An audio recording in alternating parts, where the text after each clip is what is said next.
Friends, आप सभी लोगों का एक बार फिर से स्वागत है हमारे यूट्यूब चैनल में। दोस्तों, आज की इस वीडियो में हम लोग 50 मोस्ट इम्पॉर्टेंट क्वेश्चंस देखेंगे अपराध और दंड के सिद्धांत से रिलेटेड।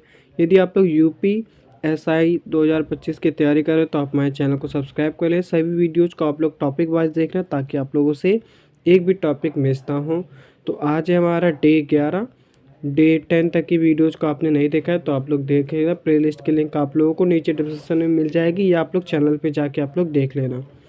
तो चलिए देखते हैं। फर्स्ट क्वेश्चन है हमारा, अपराध क्या है। तो आप लोगों को ध्यान रखना है, किसी भी ऐसे कृत्य को अपराध कहा जाता है जो कानून द्वारा निषिद्ध हो और जिसके लिए दंड का प्रावधान, उसे क्या कहते हैं, अपराध कहते हैं। ये आप लोगों को ध्यान रखना है। नेक्स्ट है, अपराध कितने प्रकार के होते हैं। तो आप लोगों को ध्यान रखना है, अपराध के 3 तत्व होते हैं। पहला मेंसरिया, दूसरा एक्सरिया और तीसरा इंजरी यानी हानि से रिलेटेड। तो मेंसरिया क्या है, तो आप लोग को ध्यान रखना है, अपराध करने की मानसिक स्थिति या अपराध करने का इरादा को मेंसरिया कहते हैं। ये आप लोग को ध्यान रखना इम्पॉर्टेंट है। नेक्स्ट है एक्टुस रियस क्या है, रियूज। तो आप लोग को ध्यान रखना है, अपराध का वास्तविक कृत्य या बाहरी क्रिया को एक्टुस रियस कहते हैं। नेक्स्ट है, अपराध बनने के लिए सबसे आवश्यक तत्व कौन सा है। तो आप लोगों को ध्यान रखना है, मेंस रियस यानी इरादा। ठीक है, ये आप लोग को ध्यान रखना है। नेक्स्ट है, भारतीय दंड संहिता आईपीसी कब लागू हुई। तो आप लोगों को ध्यान रखना है, 1862 में लागू हुई। नेक्स्ट, आईपीसी किस वर्ष बनी। तो आप लोगों को ध्यान रखना है, 1860 में, इम्पॉर्टेंट है।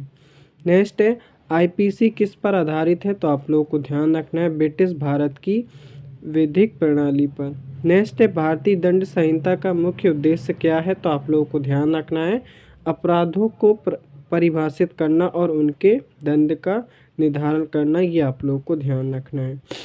नेक्स्ट है हमारा, अपराध किसके खिलाफ माना जाता है। तो आप लोगों को ध्यान रखना है, राज्य और समाज के खिलाफ। ये आप लोगों को ध्यान रखना है।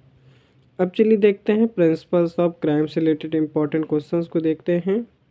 तो स्ट्रिक्ट लायबिलिटी का अर्थ क्या है। तो आप लोगों को ध्यान रखना है, बिना मेंस रे के भी अपराध मान्यता। ये आप लोगों को ध्यान रखना है।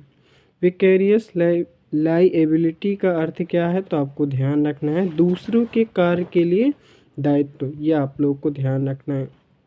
नेक्स्ट है, अटेम्प्ट किस धारा में परिभाषित है। तो आप लोगों को ध्यान रखना है, धारा 511, ठीक है, आईपीसी की। ये आप लोगों को ध्यान रखना है। नेक्स्ट, किसी अपराध का प्रयास दंडनीय कब है। तो आप लोगों को ध्यान रखना है, जब व्यक्ति अपराध करने की कोशिश में प्रत्यक्ष कार्य कर दे। ठीक है, ये आप लोगों को ध्यान रखना है।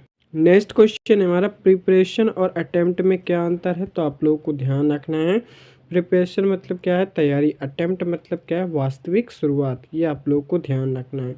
नेक्स्ट है, कानून की अज्ञानता क्षमा योग्य नहीं है, किस सिद्धांत से जुड़ा है। तो आप लोगों को ध्यान रखना है, ignorance of law is no excuse. ये आप लोगों को ध्यान रखना है, इससे जुड़ा है। नेक्स्ट है, एक्ट एंड ओमिशन का अर्थ क्या है। तो आप लोगों को ध्यान रखना है, करना और ना करना यानी दोनों से अपराध बन सकता है। ठीक है। नेक्स्ट है, कॉमन इंटेंशन किस धारा में है। तो आप लोगों को ध्यान रखना है, आईपीसी की 34 धारा में। ठीक है, ये आप लोगों को ध्यान रखना है। नेक्स्ट, कॉमन ऑब्जेक्ट किस धारा में है। तो आप लोगों को ध्यान रखना है, 149 में। ठीक है, आईपीसी की। नेक्स्ट है, क्रिमिनल कॉन्स्पिरेसी किस धारा में है। तो आप लोग को ध्यान रखना है, धारा 120 ए से 120 में। ठीक है, बी में। ये आप लोग को ध्यान रखना इंपॉर्टेंट है। चलिए देखते हैं, अब देखते हैं पनिशमेंट प्रिंसिपल से रिलेटेड इंपॉर्टेंट क्वेश्चंस को देखते हैं। दंड का मुख्य उद्देश्य क्या है। तो आप लोग को ध्यान रखना है, अपराध रोकना और अपराधी का सुधार करना। ठीक है, ये आप लोग को ध्यान रखना है। प्रिवेंटिव थ्योरी किससे संबंधित है। तो आपको ध्यान रखना है, अपराध रोकने के लिए दंड से संबंधित है। ये आप लोग को ध्यान रखना है। नेक्स्ट है, रिफॉर्मेटिव थ्योरी किससे संबंधित है। तो आप लोग को ध्यान रखना है, अपराधी के सुधार से। नेक्स्ट है, रेट्रीब्यूटिव थ्योरी क्या कहती है। तो आप लोगों को ध्यान रखना है, अपराध का बदला लेकर दंड लेना, ठीक, देना। ठीक है, ये आप लोग को ध्यान रखना है। डिटरेंट थ्योरी किससे के लिए है, तो आपको ध्यान रखना है अपराध करने वालों में भय पैदा करने के लिए। ठीक है। नेक्स्ट है दंड कितने प्रकार के हो सकते हैं, तो आपको ध्यान रखना है पहला मृत्युदंड, आजीवन कारावास, साधारण कारावास और कठोर कारावास और जुर्माना। ठीक है, ये आप लोग को ध्यान रखना है कितने हो सकते हैं, 1 2 3 4 5 6 प्रकार के हो सकते हैं, ये आप लोग को ध्यान रखना है। नेक्स्ट है मृत्युदंड किस मामले में दिया जाता है, तो आप लोग को ध्यान रखना है दुर्लभतम मामलों में। ठीक है, ये आप लोग को ध्यान रखना है। नेक्स्ट है अपराध किसके खिलाफ माना जाता है, तो आपको ध्यान रखना है समाज एवं राज्य के बीच। नेक्स्ट है आईपीसी की धारा 53 किससे संबंधित है, तो आपको ध्यान रखना है दंड के प्रकार से। नेक्स्ट है आईपीसी की धारा 54 किससे संबंधित है, तो आप लोग को ध्यान रखना है दंड में परिवर्तन से, ये आप लोग को ध्यान रखना है। नेक्स्ट है अपराध में डिफेंसेस का क्या अर्थ है, तो आपको ध्यान रखना है अपराध करने के बावजूद छूट मिलने के आधार। नेक्स्ट है अपराध नहीं कि सामान्य अपवाद कहाँ है, तो आपको ध्यान रखना है धारा 76 और 106 में। ठीक है, ये आप लोग को ध्यान रखना है आईपीसी की।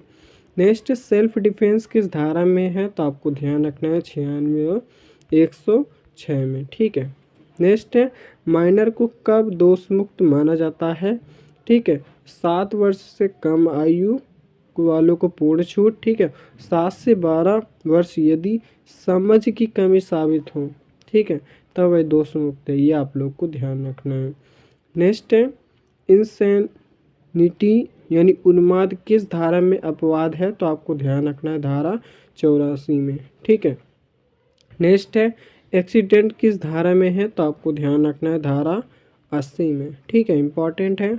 नेक्स्ट है कॉन्सेंट से संबंधित धारा किसमें, तो आपको ध्यान रखना है धारा 87 से 92 में। ठीक है, ये आपको ध्यान रखना है। नेक्स्ट है जुडिशियल एक्ट किस धारा में है, तो आपको ध्यान रखना है धारा 77 और 78 में। ठीक है, ये आप लोग को ध्यान रखना इंपॉर्टेंट है। नेक्स्ट है गुड फेथ का अर्थ क्या है, तो आपको ध्यान रखना है उचित सावधानी व ज्ञान के साथ किया कार्य। नेक्स्ट है कोरिशियन यानी बाल प्रयोग का में क्या असर है, तो आपको ध्यान रखना है अपराध के लिए उत्तरदायित्व तो कम और समाप्त हो सकता है। ठीक है, ये आप लोग को ध्यान रखना है। चलिए देखते हैं नेक्स्ट है हमारा आईपीसी में कुल धाराएं कितनी हैं, तो आपको ध्यान रखना है 511। नेक्स्ट ऑफेंस शब्द किस धारा में परिभाषित है, तो आपको ध्यान रखना है धारा 140 में। ठीक है, ये आप लोग को ध्यान रखना इंपॉर्टेंट है। दोस्तों यदि आप लोग चैनल पे नए चैनल को सब्सक्राइब जरूर कर लेना।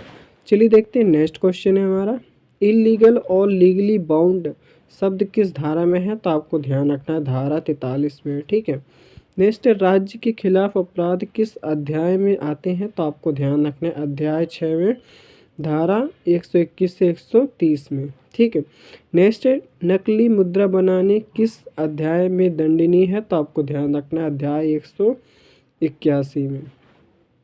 नेक्स्ट है आत्महत्या का प्रयास किस धारा में है, तो आपको ध्यान रखना है 309 में। ठीक है, ये आप लोग को ध्यान रखना है। नेक्स्ट है हत्या किस धारा में है, तो आपको ध्यान रखना है 302 में। ठीक है, आईपीसी की। नेक्स्ट है हत्या का प्रयास किस धारा में है, तो आपको ध्यान रखना है 307 में, ये आप लोग को ध्यान रखना है। नेक्स्ट है चोरी किस धारा में है, तो आपको ध्यान रखना है 378 आईपीसी की। नेक्स्ट है डकैती किस धारा में है, तो आपको ध्यान रखना है 395 में, ये आप लोग को ध्यान रखना है। तो यदि आप दोस्तों चैनल पे नए चैनल को सब्सक्राइब कर लेना डे 12 के लिए। तो थैंक्स फॉर वॉचिंग।